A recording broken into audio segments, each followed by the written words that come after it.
7년의 밤 정유정 프롤로그 나는 내 아버지의 사형 집행인이었다. 2004년 9월 12일 새벽은 내가 아버지 편에 서 있었던 마지막 시간이었다.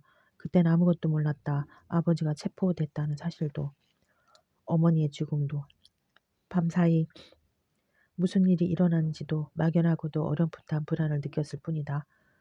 아저씨의 손을 잡고 2시간여 숨어있던 세련목장 축사를 나선 후에야 뭔가 잘못됐다는 확신이 왔다.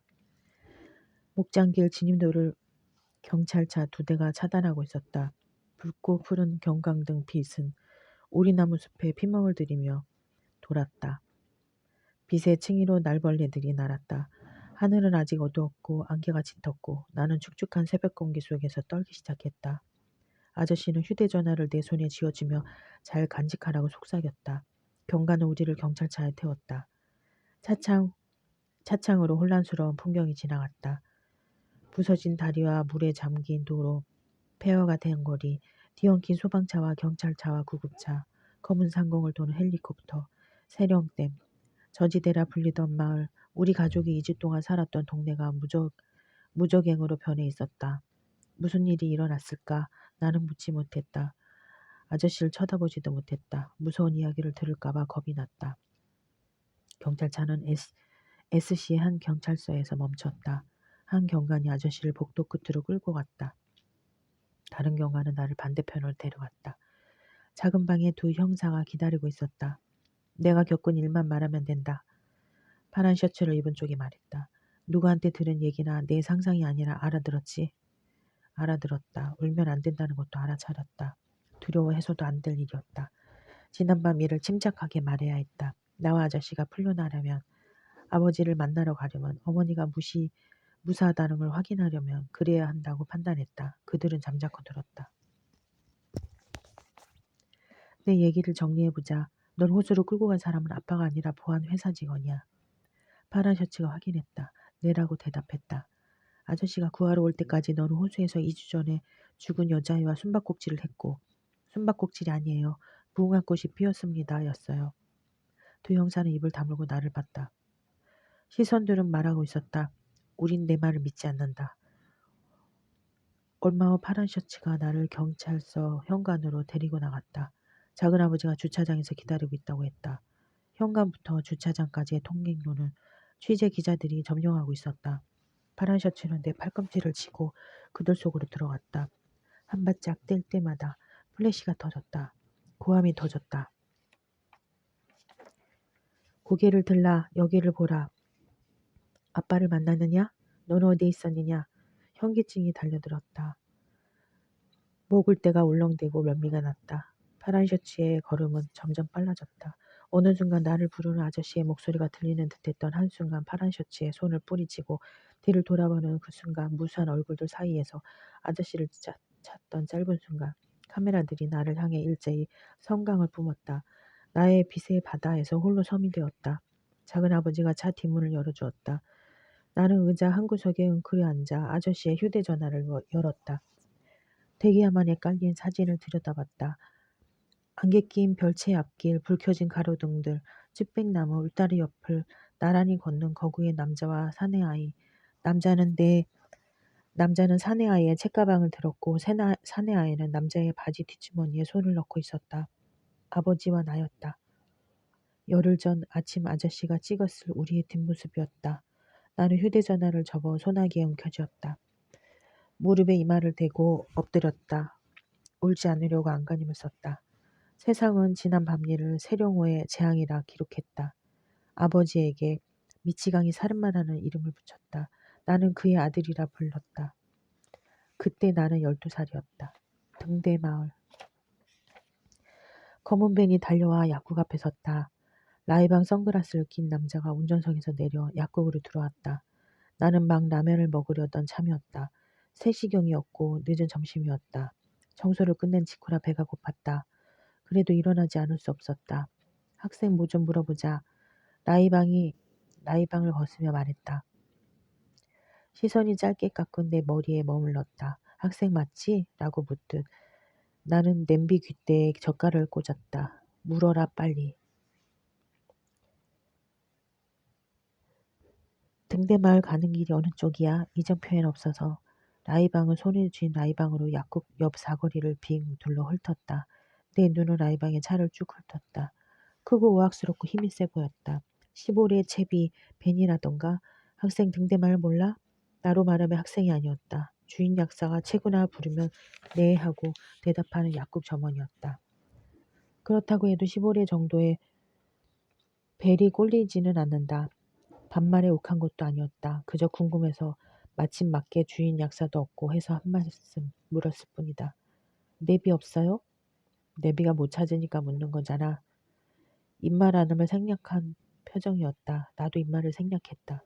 내비가 못 찾는 걸 왜 약국에서 찾아요? 시보리는 사거리에서 직진해 사라졌다. 나는 라면을 먹었다. 냄비가 비자 등대마을의 내비게이터용 지명이 기억났다. 신성리 덤으로 기억난 건데 그리로 가려면 약국역 사거리에서 좌회전해야 했다. 덧붙이면 나도 등대마을 주민이었다. 등대마을은 지도에도 표기되지 않는 동네였다. 지도 제작자가 보기에 존재가 하도 하찮아 이름을 불러줄 가치조차 없었는지도 모르겠다. 내 룸메이트인 아저씨가 가르쳐준 바로는 화원반도 기퉁배기의 땅이었다. 내 보스인 파파약국 주인 약사는 완행버스도 서지 않는 숭악한 총구석이라고 부른다. 등대마을 청년회장 표현으로는 슬리퍼 한 짝 사려면 대처를 향해 쇠가 빠지게 걸어야 하는 세상 천지 끝자락이다. 다 맞는 얘기일 것이다. 인정 없는 바닷길을 30리나 달려가야 충암 절벽 위에 올라앉은 마을을 볼 수 있으니 말이다. 등대는 바다를 향해 새부리 모양으로 튀어나간 절벽 끝에 서 있다. 마을 앞바다엔 크고 작은 바위섬들이 솟아 있으며 마을 뒤편은 높고 긴 바위산이 감싸고 있다. 언젠가 아저씨와 산 정상에 올라간 적이 있었다. 반대편 내륙이 한눈에 내려다 보였다. 바다처럼 강활한 땅이 없고 나무 한 그루 없는 황무지였다.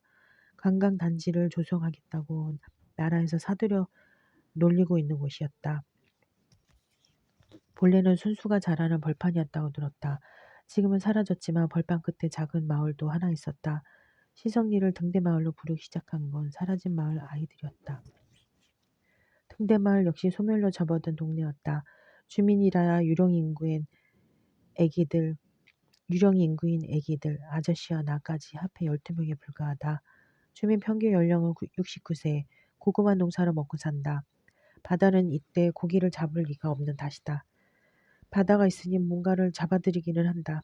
국거리나 술안주가 아쉬울 때 애기들 등을 떠밀어서 등대마을의 마지막 아기는 61년 전에 태어났다고 문사무소에 기록돼 있다.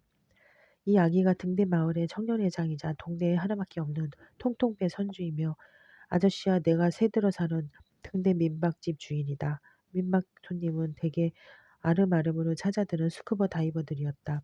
마을 앞바다에 있는 돌섬의 수중절벽이 이 저기한 땅으로 그들을 불러들이는 것이다. 아저씨와 나도 그들처럼 불려왔다가 눌러 앉았다. 짐작컨대 시보리 팀도 돌섬의 부름을 받았을 테다. 아니라면 좋겠는데 아니지는 않을 것 같았다. 7시경 주인 약사가 돌아와 금고를 열었다. 퇴근해도 좋다는 신호였다. 나는 약사 몰래 한방 자양 강장제 한 봉지와 파스를 가방에 쑤셔 넣었다. 성스러운 성탄전에 그 무슨 좀스러운 짓이냐고 한다면 다음과 같은 사연을 들려줄 수 있겠다. 아저씨는 나이 마흔에 벌써 정수리가 성글성글했다. 눈썹에는 허연 도사 털도 났다. 우리끼리 하는 돌섬 시합에선 나날이 한심한 경기력을 보여주고 있었다. 일종의 철인 3종 경기인데 룰은 아직 간단하다. 일단 시합장인 돌섬 서쪽 포인트까지 청년회장의 배로 움직인다. 그곳에 배를 앵커시킨 뒤 섬을 한 바퀴 도는 평영 레이스가 1회전 서쪽 포인트에서 입수해 수중 절벽 난간을 훑어가며 멍게, 조개, 해삼 같은 것들로 각자의 철 어렁이를 채우는 것이 2회전, 돌섬 소나무에 매달아둔 농구 골대에 5골을 먼저 넣어야 하는 2인 농구가 3회전, 아저씨의 최근 전적은 10.9패였다. 지난주엔 덩크슛을 꽂으려다 뒷목을 삐끗했다. 아저씨는 비열하고 치졸한 어떤 놈이 손바닥으로 자기 머리를 찍어 눌렀다고 나만 보면 되씹는다. 저 먼저 들어가겠습니다. 문 앞에서 소리치고 자전거에 올라탔다. 사거리를 빠져나온 후부터는 엉덩이를 든 채로 페달을 밟기 시작했다. 절벽으로 이어지는 바닷길을 전속력으로 내달았다. 달은 없었으나 길이 어둡지는 않았다. 별들이 총총한 밤이었다. 별빛에 휘감긴 바다로 꿈결처럼 달짝지근해 보였다. 절벽을 박차는 파도 소리 없이 어둠 속을 나는 은빛 바다새 갯바위 틈에서 피어오르는 해무 거뭇거뭇 그림자 진 바위섬들 감미로운 해풍이 나는 문학적 수사를 보탤 수 있으면 좋으련만 양날 깎기 같은 바람이 얼굴을 깎아댔다. 집에 도착했을 땐 해골만 남은 기분이었다. 담 밑에 아저씨의 자주새 봉고와 검은 시보레 벤이 일렬로 서 있었다. 나는 봉고와 시보레 사이에 자전거를 세웠다. 아저씨의 목소리가 담을 넘어왔다. 하기 싫은 말을 할 때 나오는 국어책 낭독 어투였다. 돌섬은 조류가 강하고 변덕스러운 데다 하얀 조류 술물지역이고 해저 지형이 미로처럼 복잡하며 지금은 사리때이자 밤인데 자네들은 술을 마셨고 여보세요 아저씨 누군가 아저씨의 말을 잘랐다. 아저씨는 뉘신데 난닝구 바람으로 튀어나와서 선생질이세요? 아저씨는 국어책 낭독을 마저 끝냈다. 술 취한 자가 들어갈 곳은 바닷속이 아니라 이불속이라고 보내만 나는 대문을 밀고 들어갔다. 마당 한가운데에 두 팀이 대치하고 있었다. 잠수 장비로 무장한 시보레 팀, 내 슬리퍼에 런닝셔츠 차림인 아저씨와 청년회장팀, 촉수는 4대2, 아저씨는 가뜩이 난 처진 눈을 반만 뜨고 있었다. 자다 불려나왔지 싶었다. 잠을 깨웠을 청년회장은 아저씨 어깨 뒤에 구부정하게 서 있었다. 내가 보기에 이불 속으로 들어가야 할 쪽은 난리고 바람으로 덜덜 떠는 덱 같은데 아저씨와 맞서고 있는 상대팀 선수라는 대표 선수는 라이방이었다. 자네 약간 드리프트, 수중 절벽에서 조류를 타는 다이빙을 해본 적은 있나? 라이방은 웃음을 터뜨렸다. 호나우드에게 너 헤딩할 줄 알아? 하며 그런 식으로 웃으려나? 옆에 있던 나머지 셋도 덩달아 웃어댔다. 아저씨는 팔짱을 끼고 땅을 한번 내려다봤다. 리더가 무모하면 사고가 나는 법이야. 오지랖이 넓으면 코피가 나는 법이고 라이방이 엄지로 제 코끝을 쓱 문질렀다. 일행은 다시 웃음을 터뜨렸다. 하나는 아예 마당에다 궁둥이를 깔고 앉았다. 술이 아니라 마약을 했지 싶었다. 아저씨는 입술 안쪽을 잘글잘글 씹으며 라이방을 의시했다. 머리로 계산기를 찍고 있는 눈치였다. 이놈을 한 대 패주면 나는 몇 대나 맞을까? 내 계산 임마 4대2에 대한 산술적 답안은 골로 가는 스코어였다. 학생 시방 본 언사를 그따구로 친단가? 아저씨를 작가 선생으로 떠받드는 왕년의 문학 청년회장이 지원에 나섰다. 우리 작가 선생이 일이 없어서 나온 것이 아니여. 일 나기 전에 망하려고 나온 것이지.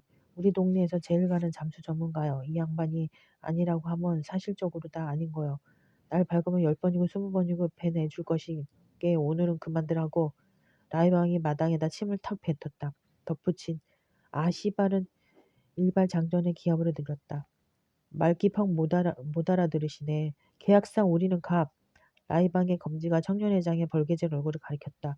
영광님을 우리는 돈 냈고 영광님은 배 내고 오케이?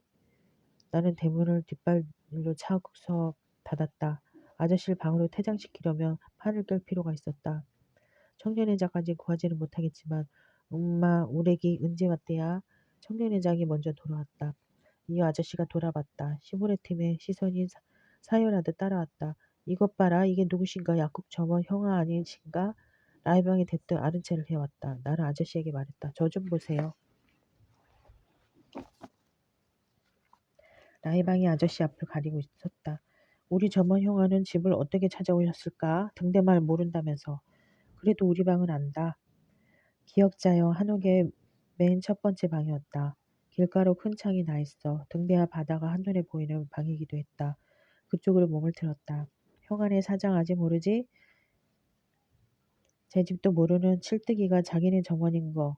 근데 작가 선생이고 잠수 전문가인 난닝구 아저씨랑 약국 칠뜨기 형아랑은 어떤 사이야? 부자간도 아니고 삼촌 조카도 아닌 것 같고 오다가다 만나서 등짝 붙인 뜨끈한 사이신가? 라이방은 깐죽거리고 패거리는 낄낄댔다. 나는 못 들은 척 걸음을 댔다. 판은 깼지만 라이방의 주둥이까지 깨줄 마음은 없었다. 어르신이 결정하세요. 전도 할 말 없습니다. 아저씨가 상황을 정리했다. 우리는 나란히 방으로 들어왔다. 닫히는 문틈으로 야유가 들이쳤다. 청년회장의 고함소리가 이어졌고 차에 시동 거는 소리가 들려왔다. 끝내 바다로 가려나 보다 했다. 그런데 아니었다. 적어도 당장은. 시보레 팀은 웃음소리인지 타잔소리인지 모를 기이한 함성을 질러대기 시작했다. 오로로로로 소리에 맞춰 전조등이 번쩍거렸다. 차 안 오디오에선 영국 캐럴이 터져나왔다. 나는 커튼을 쳤다. 자살골이었다. 상대에게 자기 팀이 한 점 땄다는 승리감만 심어준 꼴이었다. 빛과 소리의 소란이 곧장 창문을 두들기는 공세적 행위로 옮겨갔으니 말이다. 창틀과 유리창이 흔들리고 혓짤배기 캐럴의 시보레 팀의 코러스가 얹혔다. 연구 없다. 아저씨는 책상 앞에 앉았다. 나는 양말을 벗었다. 시보레 팀이 창가를 떠난 그로부터 5분 후였다. 자네들 뭐해요? 쟤네들 뭐해요? 내가 물었다. 목소리가 자다 일어난 호처럼 가라앉아 있었다. 대답하는 아저씨 목소리도 비슷했다. 뭐겠냐 미친놈들이지. 저런 애들을 왜 받으셨대요? 찬밥 더운 밥 가를 처지가 아니잖아. 손님 든 게 근 한 달 만인데. 그런데 아저씨는 왜 끌어들여요?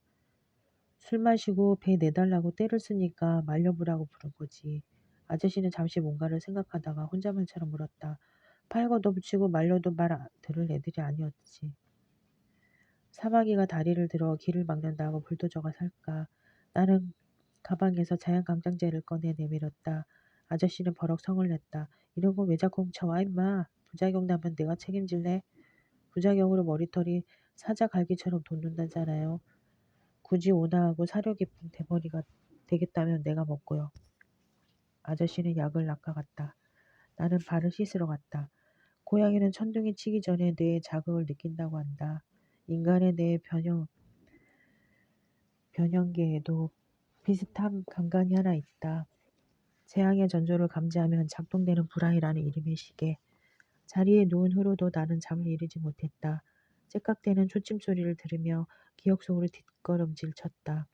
7년 전 그날 아저씨와 경찰서에서 헤어진 후로 어머니는 장례식조차 치르지 못하고 화장됐다. 나는 작은아버지에게 위탁됐다.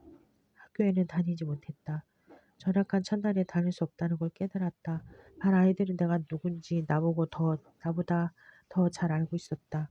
12살짜리 여자아이의 목을 비틀어 살해하고 여자아이의 아버지를 뭉치로 때려 죽이고 자기 아내마저 죽여 강에 내던지고 댐 수문을 열어 경찰 냈가 한 마을 주민 절반을 수장시켜버린 미치광이 살인마의 아들. 그 광란의 밤에 멀쩡하게 살아남은 아이. 내 사촌들은 반 아이들에게 나와 비슷한 취급을 당했다고 울었다. 개인병원 물리치료사였던 작은아버지는 직장을 그만둬야 했다. 작은어머니는 집주인으로부터 집을 비우라는 요구를 받았다. 일가족은 도망치듯 3분의 한 아파트로 이사했다. 베란다가 있는 뒷방이 내 차지가 됐다. 작은어머니는 나를 데리고 산다는 게 알려질까봐 전전긍긍했다. 내 사촌들은 나와 화장실조차 함께 쓰고 싶어 하지 않았다. 어쩌다 집안에서 마주치며 비명부터 질렀다. 그럴 때마다 나를 얼어붙었다. 설령 내가 매력이라는 카사노바적 유전자라 이성 친화적인 외모를 가졌다 한들 나만 보면 사이렌을 부는 두 계집애들 앞에서 뭘 해볼 수 있겠는가. 스스로 나를 방에 가두는 거 말고. 나는 집에 아무도 없거나 모두가 잠든 밤에만 방에서 나왔다. 밥이 있으면 먹고 없으면 굶었다. 종일 참았던 용변을 보고 몸을 씻었다. 씻는다는 건 일종의 의식이었다. 내가 공포나 혐오감을 주는 괴물이 아님을 확인하는 절차였다. 다리 둘, 팔 둘, 내 모습을 확인하는 눈동자 한 쌍. 하나도 안도하는 영혼 하나. 방으로 돌아오면 창가에 웅크려 앉아 시간을 보냈다. 잠을 자거나 창밖을 내다보거나 공상을 하면서 아저씨가 그리웠다. 아저씨가 내게 연락을 했는지 궁금했다. 했다고 해도 연락을 받을 길이 없어 답답했다. 아저씨의 휴대전화는 작은아버지가 벽에 던져 깨버렸다. 집에서 쫓겨나고 싶지 않다며 아저씨의 주변 사람들과 연락하지 말라고 했다. 아버지의 주변 사람들과 연락하지 말라고 했다. 석 달이 지나자 작은아버지는 나를 큰 고모네로 보냈다. 큰 고모는 석 달 후 둘째 고모네로. 어디를 가나 내 처지는 비슷했다. 달라진 건 불규칙하게 나마 학교에 다닐 수 있었다는 점뿐이었다. 시간이 흐르면서 세령훈 사건은 세간의 관심에서 멀어졌고 나를 알아보는 이도 점차 줄었던 것이다. 다니던 학교와 작별하는 날은 석 달이 끝나거나 내가 누군지 알려지는 날이었다. 그나마 내게 연민을 보여준 이는 어머니의 동생인 영주 이모뿐이었다. 그 집에서는 다른 집보다 한 달 남짓 더 살았다. 넉 달째, 넉 달째 되던 날 이모는 외삼촌에게 나를 보내며 서원아 이모가 미안해 라고 말했다. 그때 이모의 눈에 차오르는 눈물을 가끔 떠올리기는 한다.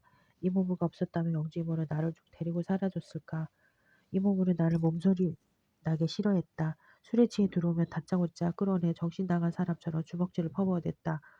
말리는 이모까지 밀치며 저놈 데리고 나가라고 소리 지른 것이 여러 번이었다. 이모네를 떠나기 전날 밤 안방에서 새어나오던 이모부의 말을 나는 지금도 잊지 못한다.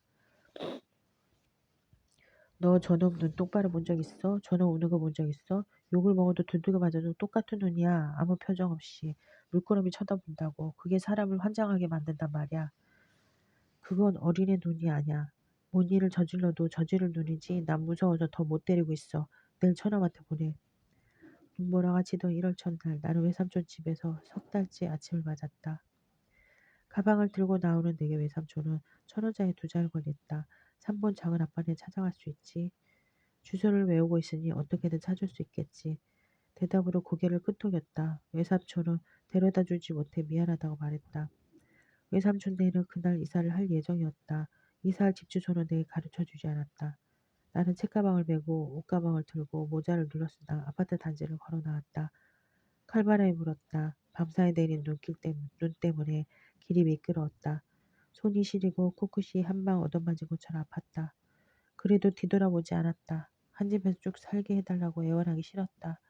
쭉 살고 싶은 집도 없었다. 또 아저씨 생각이 났다. 훗날에 알게 된 일이지만 그들은 내 유산을 양육비 명목으로 공평하게 나누어 가졌다. 엄마의 적금 통장, 생명보험금, 우리 가족은 한 시간도 살아보지 못한 일산의 새 아파트까지 그것이 석 달 이상의 인내심으로 사지 못했던 것 같다. 그러니 그런 일이 일어났겠지. 3번까지 가는데 5시간 가까이 걸렸다. 길을 잃고 헤맨 탓이었다. 현관 벨을 누르자 도어폰에서 귀에 선 여자 목소리가 흘러나왔다. 누구세요? 나는 작은아버지 이름을 냈다. 그런 사람 없다는 답이 돌아왔다. 잘못 찾았나 싶어 흡수를 확인했다. 밖으로 나간 동 번호도 확인했다. 집을 잘못 찾은 게 아니었다. 집주인이 바뀌어 있었다. 허둥지둥 아파트 입구에 있는 공중전화 부스로 달려갔다. 작은아버지 휴대전화는 없는 번호가 되어 있었다. 외삼촌도 마찬가지였다. 휴대전화, 집 전화 모두 정지돼 있었다. 일순 무서운 깨달음이었다. 작은아버지는 2번째 차례가 오기 전에 몰래 이사를 해버린 것이다. 외삼촌은 그걸 알면서도 나를 산문으로 보낸 것이고 그쪽도 이미 이사를 끝냈으리라 추측이 가능했다. 영주 이모와 두 고모에게 차례로 전화를 걸어봤다. 어느 누구와도 연락이 되지 않았다. 막막했다. 두려웠다. 눈보라는 공중전화 부스 안까지 몰아들었고 나는 가을 전분 차림이었다. 청바지는 발목이 드러날 정도로 짧았다. 운동화는 작아서 뒤치구를 접어 신고 있었다. 종일 굶어 배도 고팠다. 가진 건 100원짜리 동전 하나뿐이었다. 연락해보지 않은 번호도 하나뿐이었다. 작은아버지가 깨버린 아저씨의 휴대전화. 그리고 전화를 거는 건 의미가 없었다. 전화기가 없으니 받을 사람도 없으므로. 그런데도 수화기를 든 건 미약한 기대감이 스쳐갔기 때문이었다. 만약 아저씨가 새 휴대전화를 샀다면, 만약 그 전화번호를 그대로 쓰고 있다면, 신호가 떨어졌다. 잠시 후 느릿하면서도 발성이 분명한 음성이 여보세요 했다. 아저씨였다. 단번에 알아차렸다. 어떻게 모를 수 있겠는가. 한시도 잊어본 적이 없는데 목이 꽉 막혀 대답이 나오지 않았다. 목적 안에 무덤이 생겨난 기분이었다. 아저씨는 전화를 끊지 않고 끈질기게 물었다. 여보세요, 누구세요? 저예요. 가까스로 목소리가 나왔다. 이번에 수화기 저편이 잠잠해졌다. 나는 용기를 내서 덧붙였다. 아저씨 룸메이트. 영원처럼 길었다. 자줏빛 봉고가 눈보라를 뚫고 달려와 내 앞에 서기까지 1시간이. 아저씨는 안산에서 지내고 있었다. 나는 옛날로 돌아간 듯한 착각에 빠졌다. 아저씨 원룸에 우리는 한 집에 살던 시절 나와 한 방을 쓰던 시절의 풍경이 고스란히 들어와 있었다. 작은 책상에 놓인 노트북, 그 옆에 던져둔 수첩과 열쇠고리와 지갑, 초록색 멘톨 담뱃갑, 맥주 깡통, 아무데나 붙여놓은 포스트잇, 아저씨도 그대로였다. 새치가 섞인 짧은 머리라든가 웃을 듯 말 듯 빙긋거리는 인매라든가 방에 들어서기만 하며 양말을 벗어던지는 버릇까지 소설가에서 대필 작가로 직종만 달라졌다. 아저씨는 내게 어떻게 지내냐고 묻지 않았다. 내 몰골이 내 처지를 일러바쳤을 것이다. 휴대전화를 어쨌느냐고도 묻지 않았다. 한 번쯤은 전화를 걸겠지 싶어 기다렸다는 말만 했다. 나는 다급하게 화장실로 들어갔다. 표정을 들키고 싶지 않았다. 아저씨가 내 마음을 몰랐으면 했다. 아저씨 혼자 산다는 것에 얼마나 기뻐하고 있는지, 아직 결혼하지 않았다는 사실에 얼마나 안도하고 있는지, 며칠 데리고 있다가 친척집을 수소문에 돌려보내버릴까봐 얼마나 불안해하는지. 겨울이 갈무리 아저씨는 내 후견인이 되기 위한 법적 절차를 마쳤다. 나는 아저씨의 둘째 형의 양아들이 되었다. 어떻게 해서 그런 일이 가능한지를 알지 못한다. 양아버지 얼굴도 본 적이 없다. 물은 적도 없고 알고 싶었던 적도 없다. 내게 중요한 건 아저씨에게 버림받지 않으리라는 확신뿐이었다. 나는 중학생이 되었다. 절박한 심정으로 공부에 매달렸다. 내가 할 수 있는 유일한 일이었고 저 잘할게요라는 무언의 맹세였다. 버림받을지도 모른다는 두려움에 다른 얼굴이기도 했다. 아저씨는 기꺼이 과외 선생이 돼주었다. 2학기 중간고사에서 목표의 8부 능선이 섰다. 반석차 1등, 전체 석차 5등. 그날 아저씨는 나를 동네 고깃집에 데려갔다. 맥주잔과 콜라잔을 부딪히며 성과를 자축했다. 그때 벽에 걸린 텔레비전에서 아버지의 이름이 흘러나왔다. 사형이 확정되었다고 했다. 내 손에서 콜라잔이 빠져나왔다. 나는 그 순간에야 알았다. 내 마음 어디가에 희망이 도사리고 있었다는 것을. 아버지가 진짜 범인이 아닐지도 모른다는 희망. 무언가 잘못됐을 거라는 희망. 진짜 범인이 나타나면 아버지가 다시 만나게 되리라는 희망. 그걸 지키려고 내가 무엇을 해야 하는지도 기억해냈다. 텔레비전 뉴스를 보지 않았고 신문을 읽지 않았고 인터넷을 하지 않았다. 누구에게도 아버지 이야기를 묻지 않았다. 심지어 사건 전모조차 몰랐다. 물론 들려오는 풍문이야 있었다. 누구를 어떤 식으로 죽였는지, 몇 명이 희생됐는지, 어떤 형을 받을 것인지 내가 아는 건 딱 그 정도였다. 사형 확정 판결 소식은 이 신기루 같은 희망을 앗아갔다. 다음 날 오후 내 앞으로 날아들 우편물은 마지막 자존심을 조각냈다. 발신인이 사서함 주소로 돼 있는 갈색 봉투 안에 썬데이 매거진이라는 주간지가 들어있었다. 그날 아침 발행된 것으로 사진 한 장이 일면 전체를 차지하고 있었다. 입을 꾹 다물고 카메라를 돌아보는 소년의 사진이었다. 모자이크가 없었으므로 누군지 알아보는데 크게 힘들지 않았다. 나였다. SC 경찰서에서 카메라 플래시를 받으며 서 있던 12살의 나. 다음 페이지엔 세룡의 재앙이라는 제목을 단 특집 기사가 12개 걸쳐 실려 있었다. 판결문 전문이 실리고 세룡의 사건을 재구성한 기록이 뒤를 이었다. 아버지의 어린 시절, 20여 년에 걸친 선수 생활, 은퇴 후 직장 생활까지 조명했으니 평정이라 부를 수도 있겠다. 정신과 의사의 심층 분석을 덧붙였으니 심리학 리포트를 볼 수도 있으려나. 기사 중간중간에는 현장 검증 사진이 들어갔다. 대미를 장식한 건 확정 판결을 받은 후에 찍힌 아버지의 사진이었다. 아버지는 모자나 마스크로 얼굴을 가리지 않았다. 고개를 숙이지도 않았다. 카메라를 돌아오는 무표정한 눈은 일면 사진 속 내 눈과 똑같았다. 누가 이런 걸 보냈을까? 고개를 들자 아저씨가 내 앞에 앉아 있었다. 이거 사실이 아니지요? 나는 아저씨의 눈이 어두워지는 것을 절망적인 심정으로 지켜봤다. 그러니까 전부 다 사실이 아니지요? 한참 만에 대답을 들었다. 사실이 전부는 아니야. 그러니까 사실이 거짓말일 수도 있다는 거지요? 침묵이 가장 정확한 답변을 할 때가 있다. 그때 우리 사이에 흐르던 침묵이 바로 그랬다. 나는 흉병 안에서 울리는 진실의 목소리를 들었다. 아무것도 잘못되지 않았다. 모두 것이 사실이었다. 나는 눈자위가 축축하게 부풀어 오르는 걸 느꼈다. 아저씨의 눈자위가 붉어지는 걸 볼 수 있었다. 썬데이 매거진은 내 삶 속으로 곱등이 떼처럼 튀어들어왔다. 월요일 아침 교실문을 열자마자 육안으로 확인할 수 있었다. 내 책상에 아이들 책상마저 썬데이 매거진이 올라앉아 있었다. 떠들썩하고 교실은 일시 고요해졌다. 내 자리로 걸어가는 동안 숨소리조차 들리지 않았다.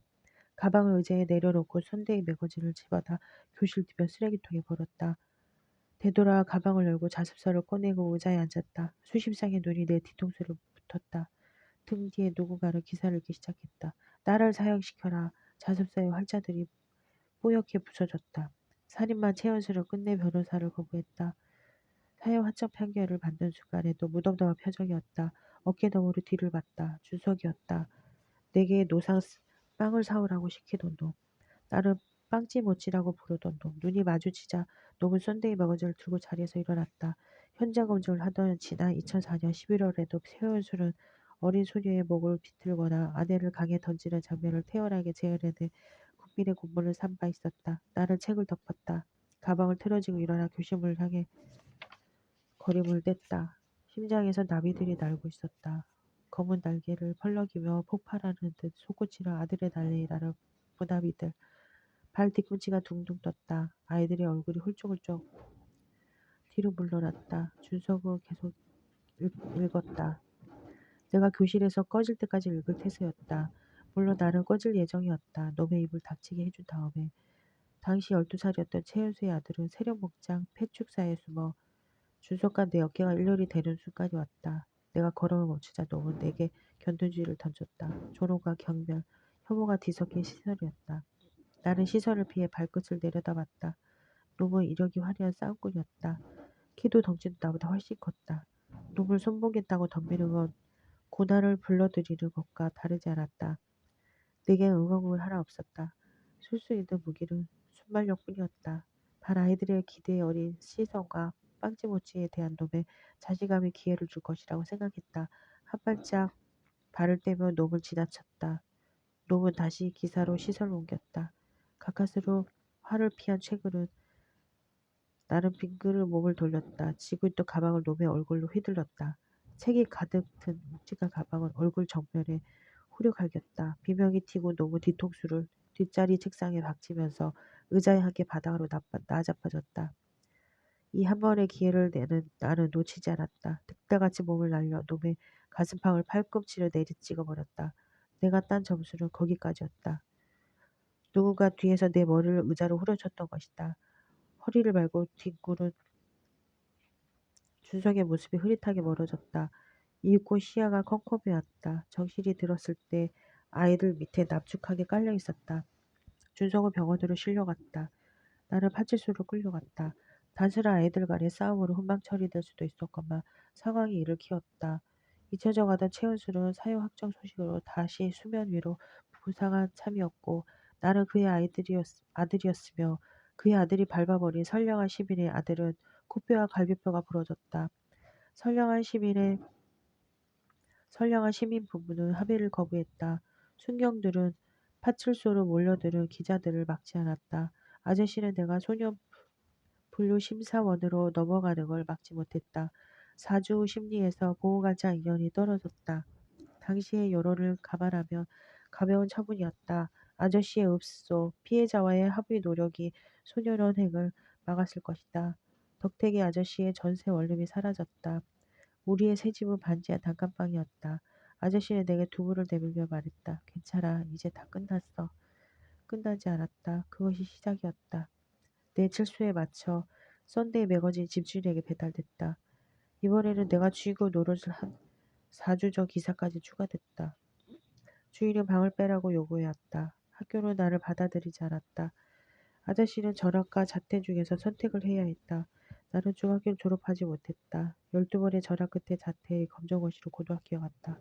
고등학교 4학기 동안에 9번 전학을 했다. 10분이 알려지는 방식은 늘 같았다. 썬데이 매거진과 나에 관한 기사의 복사원이 학교와 학부모 회와 반 아이들, 집주인과 이웃집으로 동시에 배포됐다. 우리는 떠돌이가 됐고 주거지는 대개 항구 도시였다. 아저씨는 내게 본격적으로 다이빙을 가르쳤다. 바다는 내게 자유를 주었다. 해저의 어둠 속에 가만히 몸을 웅크리면 세상이 한숨에 사라졌다.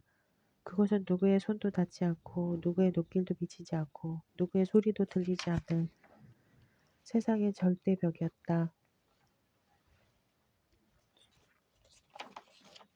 내 마지막 학교는 속초의 한 고등학교였다. 등교를 해보니 내 책상에 썬데이 매거진이 놓여 있었다. 아이들은 말없이 나를 바라봤다. 세상에는 결코 익숙해질 수 없는 일들이 있다. 따돌림과 고의적 시비를 무시하는 일, 몰매를 맞으면서도 대항하지 않는 일, 침묵 속에 걷는 일도 이 범죄에 들어간다. 교실을 나오는 동안 내 몸은 새파란 화염에 휩싸여 있었다. 차갑고도 끈질긴 불길이었다. 운동장을 가로지르고 교문을 통과해 아르바이트를 하던 동네 편의점에 다다를 때까지 쉼없이 나를 태웠다. 편의점에 사장 혼자 있었다. 손님들이 오락가락했고 카운터에 썬데이 매거진 복사본이 놓여 있었다. 나는 한 달간 일한 급료를 달라고 했다. 사장은 손님이 들고 온 도시락 코드를 찍으며 좀 기다리라고 했다. 기다렸다. 30분, 1시간. 그날따라 유별나게 손님이 박싱거렸다. 사장은 손님 오가는 길목에서 거치적거린다고 투덜댔다. 나는 카운터 앞에서 후문 옆으로, 후문 옆에서 창고 문 앞으로, 다시 문간으로 자리를 바꿔가며 기다렸다. 모욕감 같은 건 느끼지 않았다. 얼굴을 붉히지도 않았다. 나는 카메라 플래시를 받으며 서 있었던 12살 이래로 허둥댄 적이 없다. 소년 블루 심사원에 다녀온 후부터 분노하지도 않는다. 누군가 호감을 표해와도 관계에 대한 기대를 품지 않는다. 그러므로 어떤 상황에서도 당황하지 않는다. 안다. 놀라며 허둥대야 정상이다. 모욕당하며 분노하는 게 건강한 반응이다. 호감을 받으면 돌려주는 게 인간적 도리다. 내 또래 아이들은 대부분 그렇게 산다. 아저씨는 나도 그렇게 살아야 한다고 말한다. 나는 그 문장에서 그렇게를 떼어내라고 대꾸한다. 나도 살아야 한다. 그러려면 당황하고 분노하고 수치심을 느끼고 누군가에게 곁을 내줘서는 안 된다. 거지처럼 문간에 서서 몇 시간씩 기다려서라도 일한 대가를 받을 수 있어야 한다. 그것이 세상을 사는 나의 힘이다. 아니 자살하지 않는 비결이다. 2시간 후 급료를 받았다. 받자마자 갑작스러운 기아 상태에 빠졌다. 편의점 매대를 한 바퀴 훑었다. 받은 급료만큼 먹을거리를 샀다. 햄버거, 김밥, 핫도그, 샌드위치, 도시락, 카운터에 쌓고 보니 서울역 노숙자 한 무리를 먹일 만한 양이었다. 사장에게 돈을 던져주었다. 부두는 모처럼 한산했다. 나는 선창 한 구석에 자리를 잡고 앉아 사온 것들을 혼자 다 먹었다. 입 밖으로 밀려나오는 음식 덩어리를 손가락을 쑤셔 넣어가며 삼켰다. 눈으로는 숫자를 셌다. 석양 속으로 곤두박질 하는 갈매기수, 들고 나는 고기 배수, 나만큼이나 할 일 없는 길고양이 수. 끝내 밤이 찾아왔다. 돌아갈 시간이었다. 아저씨와 나는 스위트홈 선착가 골목 끝에 있는 장미여관 월세방으로 아저씨에게 내 의사를 표현한 건 그날이 처음이었다. 자퇴하겠다고 했다. 학교를 그만두고 거처를 옮기면 내 행적은 세상에서 사라지리라고 판단했다. 아저씨는 고개를 저었다. 손들었어요. 손들지 말라는 대답을 들었다. 세상, 인생, 학교, 그 무엇에도 대학에 가면 나아질 거야. 나는 하마터면 웃음을 터뜨릴 뻔했다. 대학이라니 무슨 꿈 같은 소리일까. 그따위 것이 무슨 의미가 있단 말인가. 내 인생은 세력 목장을 나서던 밤에 이미 끝났는데 내 이마에는 언제나는 새뿔이 박혔고 아저씨는 나로 인해 떠돌이가 되었다. 썬데이 매거진은 나를 놓아주지 않을 것이다.